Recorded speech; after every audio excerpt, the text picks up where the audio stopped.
El Parlamento Europeo ha decidido levantar la inmunidad a Ponsatí, Comín y al presidente Puigdemont en una actuación de carácter eminentemente político y que no tiene base jurídica alguna.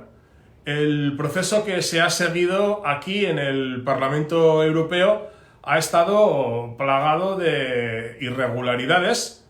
que no pueden de ninguna manera olvidarse. Filtraciones, presiones, prejuicios totalmente definidos antes de las audiencias, y por eso es más que lógico que hayan decidido recurrir la decisión a la Corte Europea de Justicia, porque se han vulnerado los derechos de estos parlamentarios sin ningún lugar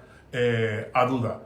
Aun y todo, a pesar de las presiones de la Embajada española y también el juego sucio de las delegaciones españolas en el Parlamento, el 42% de los eurodiputados no han apoyado la retirada de la inmunidad. Ha sido el suplicatorio con menos apoyo de la historia del Parlamento Europeo. E incluso 80 diputados de los populares, socialistas y liberales han roto la disciplina de grupo y han votado en contra de dicho suplicatorio. En cualquier caso, es importante destacar que los eurodiputados catalanes no pierden su condición de diputados y que ahora simplemente la petición de entrega a España se juzgará en un tribunal belga, que dicho sea de paso, el pasado enero ya decidió no entregar a España al conseller de Cultura